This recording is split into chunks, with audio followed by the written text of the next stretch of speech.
महीने व्रत करने लगा। भगवान ने कहा कि सच्चिदानंद दादा क्या हुआ? यह श्री सत्यनारायण का पूजन है। इनके जान करके जो मनुष्य इस व्रत को करता है वह सब पापों से छूट करके मोक्ष को प्राप्त करते हैं। इस प्रकार पृथ्वी पर इस व्रत को मनुष्य करो, उनका दुख अवश्य ही नष्ट हो जाएंगे। इति बोल दे तो अध्याय बोल दे श्री सत्यनारायण भगवान की जय। सूर्य जी बोले, सुनकारी विष्णु भगवान जिस तरह कहा था उसी तरह तुमसे मैंने कहा, और दूसरी बात जो मैं पूछूंगा। सुनकार जी बोलो, सूर्य जी उस ब्राह्मण के बाद इस व्रत को किसने किया, मुझे सुनने की इच्छा है। सूर्य जी बोले, मुनिवर जिन्होंने इस व्रत को पहले किया वह सुनिए।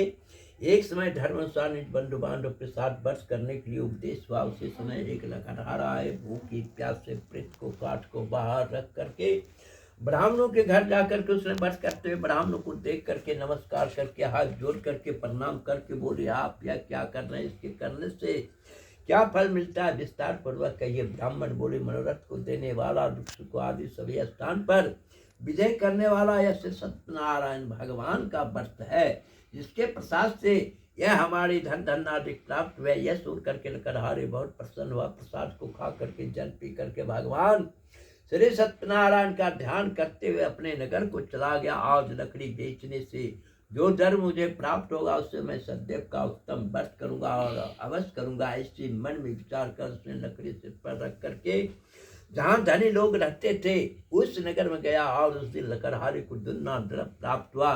अंतरिक्ष प्रसन्न होकर के सुंदर केले का फल, शक्कर, दूध, गेहूं का चोट सभा के हिसाब से लेकर भाई बंधु को बुला करके विधि पूर्वक श्री सत्यनारायण को व्रत को किया और उस व्रत के प्रभाव से लकड़हारे धन पुत्र से युक्त हो गए और इस लोक में सुख पाकर के अंत में सत्य लोक को चले गए। मुनिवर और भी कथा कहता हूँ, सुनिए। इति बोल दे तृतीय अध्याय बोल दे श्री सत्यनारायण भगवान की जय।